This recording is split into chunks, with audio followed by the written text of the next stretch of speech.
Hey everyone, and welcome to another episode of Conscious Business Connections, brought to you by the New York City chapter of Conscious Capitalism. My name is Joe Laranjeiro, and I'm joined today by Lisa Gralnek, a founder of LVG Company. Lisa, welcome to the show. Thanks, Joe. Thrilled to be here. Great. So in this video series, we're highlighting individuals that are elevating humanity through their business. So they're applying the conscious capitalism principles of higher purpose, of stakeholder care, of conscious leadership and culture. And Lisa, you are one of the individuals that we're thrilled to highlight. So to get us started on today's episode, just please tell us a little bit about LVG Co. and the business model that you operate. Absolutely, I'd be happy to. So thanks again for having me, Joe. I'm very proud to be part of the conscious capitalist community within the New York City area and obviously in the world. LVG Co. I founded in 2017 after, a series of corporate roles where, I really always have been hired to, build strategy and execute strategy, mainly for growth and transformation. And the one thing that I really thought was important is how do you do that through values-led, perspective. And we founded the organization really dedicated to helping organizations of diverse sizes and structures and across different industries how to grow and transform, move from where you are to where you want to go. Usually it's some kind of business inflection is when we come in, whether that's a brand repositioning or whether that's a new market entry or whether that's a leadership shift. And so we're hired really a little bit of a Swiss Army knife of strategy, but really to focus on, okay, we're here, we want to go there. What does that strategy look like? And how do we operationalize that? And we really focus on, through that values-led lens of trying to help businesses really be better, both for themselves and stakeholders across. Great. I'm really excited to dig into the values-led lens that you just mentioned. But I've noticed, and as a community, we noticed that folks that transition to social impact businesses kind of have this deep sense of purpose, and they have an origin story that has led them here. What has propelled you to where you are today to start LVG Co? Yeah, I mean, like many people, it's a circuitous path rather than linear. I'm a woman of many dichotomies. I grew up on the West Coast, spent summers on the East Coast, as extreme opposites as you can get, both culturally and geographically. I've spent a lot of time in Europe as well as in Asia. And I think, I'm equally left and right brained, which is actually a quite unusual mix. It makes me far too creative for the business world usually and far too business for the creative world. But I think what you end up with is this ability to see things at 30,000 feet. So you take that really high level strategic view, long term, what's coming down the pipeline, integrating macro perspectives and all the trends, both from a socio-political, economic, environmental, consumer, and then getting down into the nitty-gritty. I started my career as a producer. I've always been an operator, so really diving from 30,000 feet down to 300. And that's really what's kind of dictated my career. I started in fashion. I spent 8 years as a talent agent and executive producer and art buyer. Pre-digital, that really shaped my perspective on brand and how you build aspiration, how you really deliver to a consumer. And then I went and got an MBA, wanting to do sustainability in the luxury sector. But when I graduated from business school mid-career in 2008, and the economy was in full free fall, no company was talking about their sustainability practice. So I ended up shifting, and as I said, have done a lot of strategy. I've worked with the Boston Consulting Group and many of their big clients in the consumer area. I went on to go to Adidas when they had purchased Reebok and Rockport to set a new strategy for growth at a global level and operationalize that, which was an enormous change management initiative, which touched on, social environmental governance issues actually in our factories to some degree. So that was very interesting, obviously. Then I went to Moo.com, which is an online printer, cult following in the creative space out of London, but in the US market, really building great partnerships in the art and design entertainment communities, primarily, among many other things, and really seeing that rapid growth. And then I ended up at Chobani as the vice president of growth and innovation. And that was, again, coming back into a CPG kind of world, very mission driven, really trying to drive consumer understanding, retail partnerships, and growth and expansion with a mission driven company that I really believed in. And when I ended up leaving Chobani, I started this because LVG Co, because at the end of the day, in each of these steps, in my personal journey as well as my professional journey, you're trying to bang this drum for, like, you start with your mission, which is, core to who you are and why you do what you do and what you believe.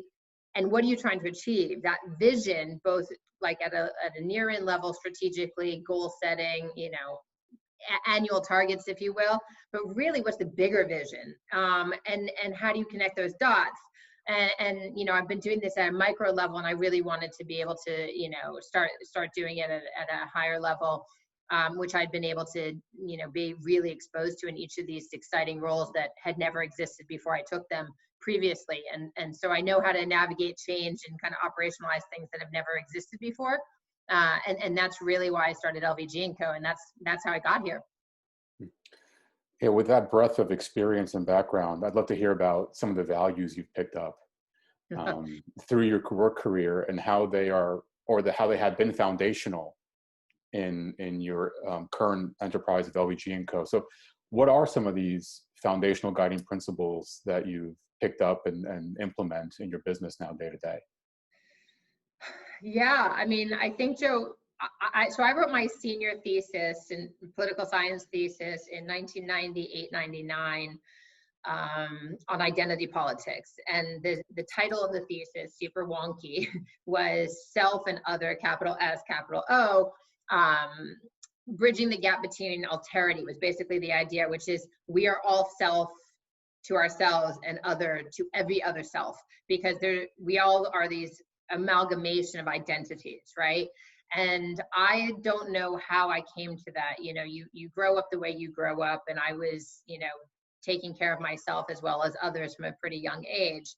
And I think, I developed a great feel for what the environment was, and a great respect for human individuality and different culture. I grew up in Los Angeles. 50% of my school was Asian, of all different mixes. There were Latinos, there were African Americans, there were a lot of Middle Easterners. I just never saw things except through that melting pot lens, which I loved. I loved the food, I loved the culture, I loved going to friends' homes, I loved learning. And I think that empathy for difference is really foundational to who I am. And so when I think about the business and I bring that into the world, there's a curiosity, built on your own moral compass and sense of integrity that really keeps me going. So I think curiosity, I think empathy, and therefore that translates to thoughtfulness. Integrity, I've already said, I think that's a given these days, hopefully, for any of us in the conscious capital community. Authenticity is ultimately what that thesis was about, and it's something I've talked about in branding. Long before it was a buzzword, I think authenticity is overplayed now, and I tried to avoid the word only because it's lost a little bit of its true meaning. But at the end of the day, there's no other word other than authenticity. If you want an authentic luxury item, it's because it was made in a certain way, in a certain place, in a certain factory. And that origin story you asked about earlier, my own, you can't take that authenticity and paint over it. And you can't fake it either. And I think in branding and in business, authenticity matters. I think in the world we're living in, and 2020 is better proof than anything else, change is constant. And we have just been exponentializing the pace of change since 2007 when the iPhone was introduced. And even before that, we're seeing this, and an agility to flex and adapt is essential and a core value I try to impart on organizations I work with as well. I mean, it's just a base of the model I work with. Everything will change. Your values allow that to be more solid. It's a foundation that you build on top of that change. And then I think lastly, and maybe most importantly, is really courage. I think the ability to take the path less traveled by when necessary is not just for the sake of it, but when necessary is the only way forward. So I think those are probably, if I'm answering in full, those are the values that I really try to walk and talk. So you mentioned the courage, right? And it's really the courage to implement the other values that you mentioned, because a lot of it takes courage. And you mentioned integrity as well. And I'm going to switch gears here to a bit about why there are some values missing in our larger business practices. And integrity is a good example. So many think integrity is, following the rules, behaving according to the guidelines, right? Staying within the parameters that are set forth. But there are a lot of things that are legal and not within guidelines that companies still do, but it's not in integrity, but it's legal. It's, tax loopholes. It's, lobbying behind closed doors against the public good. I mean, those things are legal. They're not, against any sort of standard operating guidelines, but are they in integrity? Maybe not. So with that in mind, where do you think we're falling short as a larger business community in terms of values, especially, in this tumultuous time? So I'm gonna avoid the tumultuousness of the current moment for a moment and come back to it. I think I've talked about this a lot for years. And my grandfather used to say to me when I was a teenager, "You're far too young to be so cynical." And I joke to people, I am radically optimistic on the one hand and desperately pessimistic and cynical on the other. And the radical optimism is because there's so much awesomeness in the world, and there's so much possibility, and there are increasing numbers of people who want to do good. I fundamentally believe that. The part of me that's pessimistic and cynical is what you're talking about. And it's this sense of like, well, it's not illegal. It's the justification for behavior that in your heart, unless you're a sociopath, is morally wrong. And I think that, that's a very big statement. I understand that. However, I think what we've been doing in this country for a very long time, and I say in this country because I think it really in many ways starts in modern times, in the US history, which is this fundamental, raw, unadulterated capitalism. That is a winner-take-all mentality. It started in like the early 80s with kind of leveraged buyout world and these bonds that were created. And it created this enormous, and meanwhile, you're gutting social safety nets, right? And it's like, we've just accelerated this trend. And we're seeing it, you come back to the tumultuous times we're in now. My grandfather used to say, "You're far too cynical," because I'd say raw, unadulterated capitalism is a runaway thing that we Americans have embraced and exported to the rest of the world. And it is a me versus we mentality. It is creating divisions and schisms in the broader society that are not going to be bridgeable, because you have a very teeny portion at the top who have a lot, and you have an enormous bottom of the pyramid, which has been written about in different kinds of cultures, not first world cultures, supposedly, right? And if you have a bunch of people, if you have anyone at the bottom of the pyramid fighting, if you use Maslow, you're talking about your basic healthcare, housing, shelter, food, water, basic security. You can't think beyond your survival. So you're not innovating, you're not contributing. And I think that's what's really upsetting to me about what's happening. So you can have a winner take all, you can color within the legal lines, but we're outside the moral lines, because I do believe as individuals, we have a responsibility to the broader collective to do better. And especially in this world that we're living in now, it should be more obvious than ever how integrated and interconnected and interdependent we are.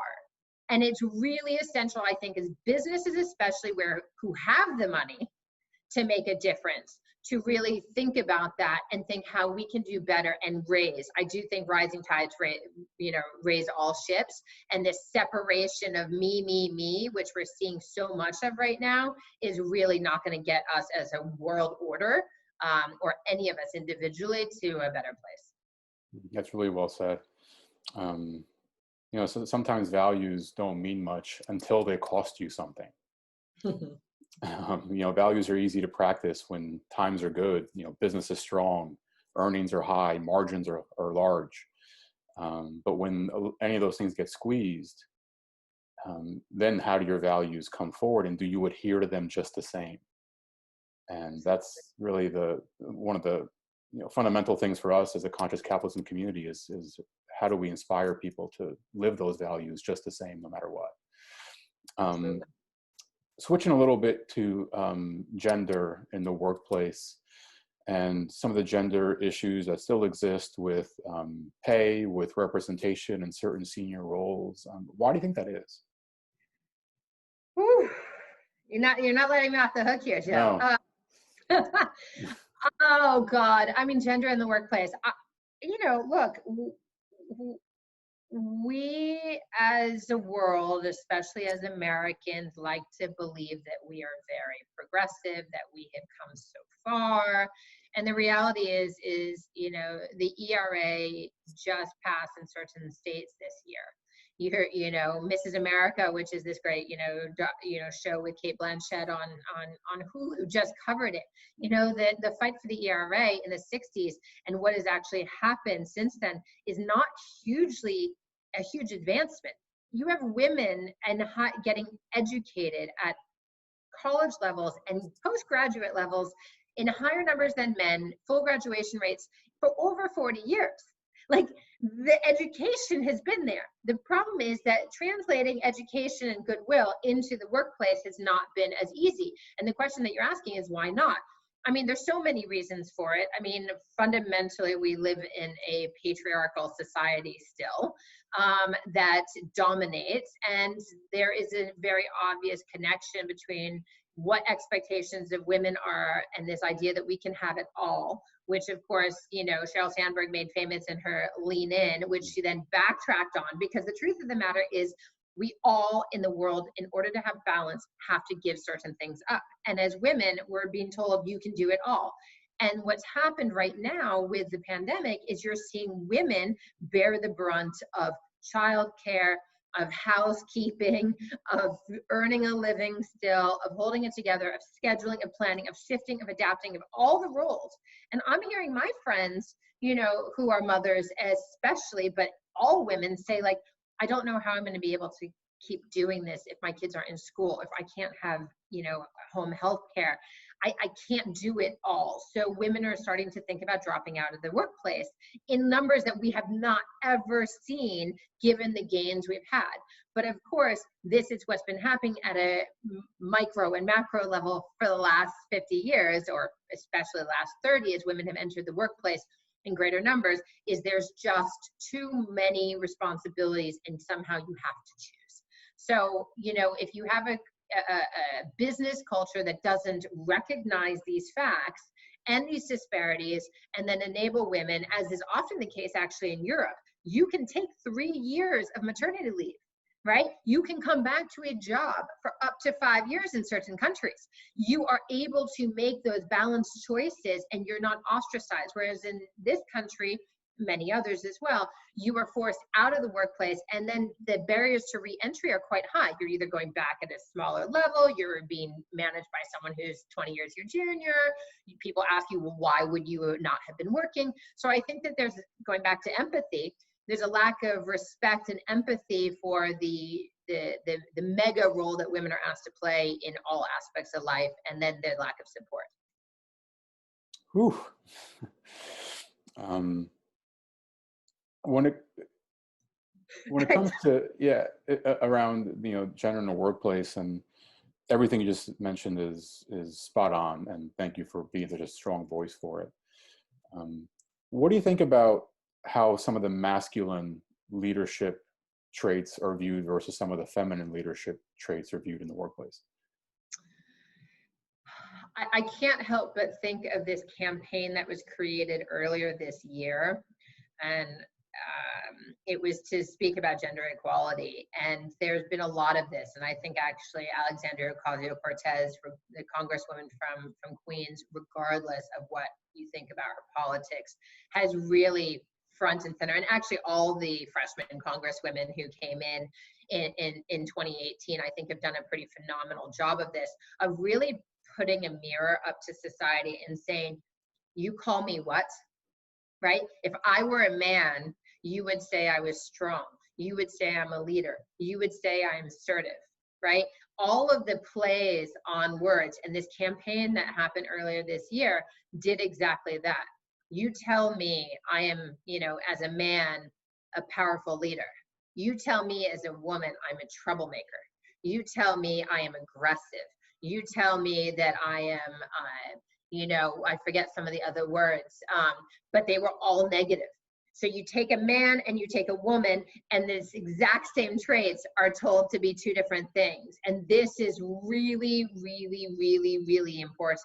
And we're seeing it, I hate to say it, from the highest levels of government right now, where this is being called out. And I really respect, Congresswoman Ocasio-Cortez for calling it out so with such precision, because we all, as women, have faced this our whole careers, and maybe outside of our careers as well. Yeah, she was called the B word. She was called lots of things, yeah. and it's when you are a strong, outspoken woman, and I'll speak for myself, and I will speak to many women who, even just this week, I've spoken to. It happens all the time. How we are received, and how feedback is given to us about our strength, about our confidence, about our capabilities, is very, very different than to our male counterparts. And we really need to fix that, and we need to fix it starting at a young age. And I think it falls on fathers and mothers and educators more than as the first line of defense to really train it differently. Yeah, so it's not just business solutions, there are societal implications as well. That start this at a very young age. I agree. Thank you for being such a great role model for this. You had mentioned Ocasio-Cortez, the Congresswoman out of Queens, and I know you live in Brooklyn. What has or hasn't surprised you about your local community during this year of 2020? I'm a New York boomerang. As I said, I'm originally from California. I have lived in 7 countries, including the U.S., and 6 U.S. states, including New York. I boomeranged from, New York when I left in 2008 after the recession, and I was trying to do sustainability, as I mentioned. I ended up leaving for 7.5 years, missing New York every day I was away. And I came back just about almost 4 years ago now. Came to Brooklyn, having been in Manhattan the first time, said, I'll try something new. And I love this community. I had moved from Boston, and my joke was, in the first 30 seconds back in Brooklyn, I saw more diversity than I had in the prior 30 months in Boston. And that is the community I live in. It is so rich. It is so diverse. And I think what I've noticed is the respect that people have for each other. Like many neighborhoods, there was an emptying out during, the quarantine, people fleeing this city, as well as those who couldn't afford to flee the city. But there was just such a sense of community and camaraderie, even though I don't live in a close-knit community. You walk on the street, you say hello to people, you see everyone wearing masks. Those small stores that are open are grateful for your business. You are grateful for them being open and offering a business. And I just have to say, I think that the diversity and inclusion, to use a term that's hyped right now, of the community at large feels profound. And that's not to say we are all equal and living the same realities, but it does feel like we are one. And I just really I just value this aspect of New York so very, very much, and Brooklyn especially has a real sense of place. Well, Lisa, this has been fantastic. Thank you so much for joining us on this episode, for your passion, your inspiration, the insights that you're providing, not just on conscious business principles and actions, but also on larger life principles and societal needs. And really can't thank you enough for joining us today. Before we let you go, can you let us know where we can learn a little bit more about yourself and LVG Co? Absolutely. So you can find me on Medium at Lisa Gralnek. I write more and more about these subjects, but mainly you can visit our website at www.lvg-co.com. Or on LinkedIn for me, Lisa Gralnek, or the company has a page as well that I'd love you to follow. And we'd love to stay in touch. We really excel at creating and imagining and then launching new ideas, new initiatives, new brands, new products. And in this time when lots of businesses are having to pivot and change, we apply a values-led lens to helping people figure out, again, how they can be better. So we look forward to talking with you. Great. Well, thank you again, Lisa, for joining us. I'd also like to thank our Conscious Capitalism New York City chapter sponsors, the Core Club, as well as the Tommy F Foundation, who make programs like this possible.